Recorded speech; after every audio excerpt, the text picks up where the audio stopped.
Hey, it's Missionated Survival. Today we're going to be going over a couple basic knots that I was requested to do.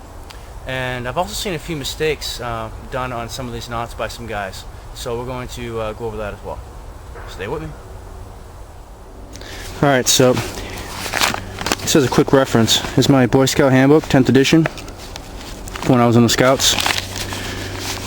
And I'm going to just flip to chapter 6.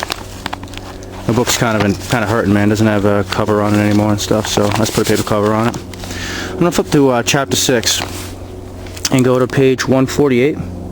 Okay? You're going to see it has some common knots here. Slippery half hitch, 2 half hitches, clove hitch, timber hitch, and a lark's head. Now, I've seen some guys call this a lark's head a clove hitch, and they're not even close. So let's go over lark's head real quick. It's really simple. So let's do that one first. Okay, lark's head. So I just have a bite. This is just some paracord. Right? There's a tag end, small piece. Just a piece I use to practice knots. So I just folded it in half and made a bite. Okay? So now I'm going to go behind and over. Okay, so I just pulled that bite over. That's all I did. Just pull the bite over. Now I'm going to take the 2 tags and push them through. Okay? That's a lark's head. So you lock it together. Now you have both tag ends going out. Okay, so that's a lark's head. It's a very strong knot because it doesn't create half hitches and things like that. Now I can also conversely go the opposite direction. Okay? So instead of going up from behind, I can go up from in front, and now my tag's going to go the opposite direction. So I'm going to pull them through, see the knot from this side, and now my tags are going the opposite direction from underneath. See, they come from the bottom, or in this direction and they come from the top. See that? So you can customize if you want your tags to come from the bottom or from the top, depending on what side you start the bite on. So I have my tags right here. Do it one more time. Coming from the bottom. If I flip it over, it's going to coming from the top now. The tags on the opposite direction.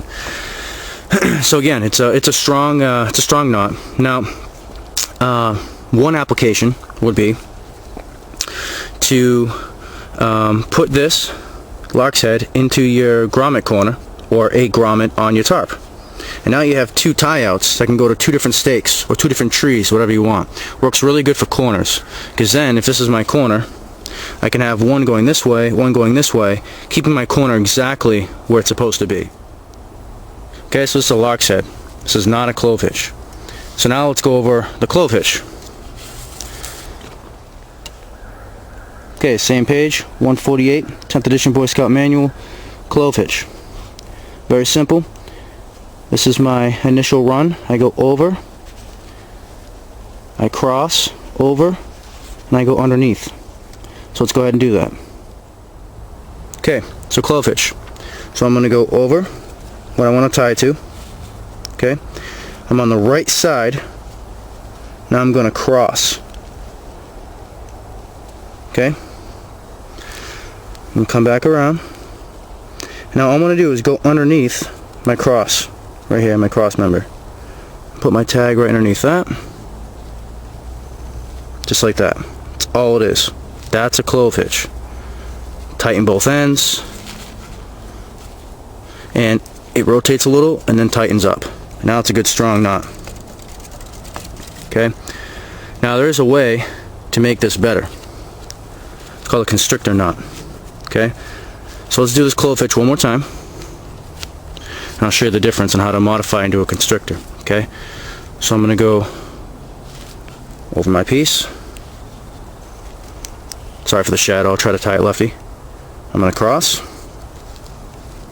Okay, go over again. Now I'm going to go underneath my cross. Very simple knot. Looks just like this. Clean it up. Okay, nice and tight. Now, if I want to make a constrictor knot, just loosen it up a little bit. I'm going to take my tag end and put it underneath my first time going over. So I'm going to go and cross this side now, right here, and go underneath that one from the opposite side. It's called a constrictor. That knot is nasty. Okay, so let's tie that one more time. Okay, simple stuff. I'm going to go over, I'm going to go across, I'm going to go underneath, okay, and I'm also going to go underneath my starting loop over here from the opposite side. See that? Tighten it down. Good to go. Okay, so uses for the clove hitch or the constrictor knot modification. A really good use for this knot, it is a dead stop knot. A really good use for this is an anchor, okay, for lashings. So if I'm going to do a diagonal lash or a square lash, this is how I want to start and end my lashings. Okay, that's the best use that I know for a clove hitch. Works amazing for that.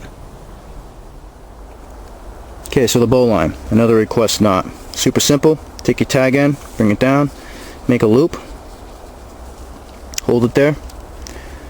You want to take your tag end and go inside the loop from underneath. Okay, then you want to go around your standing end, around it underneath.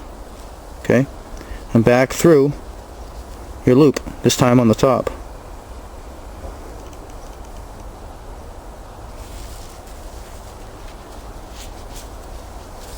It's a bowline. There's a loop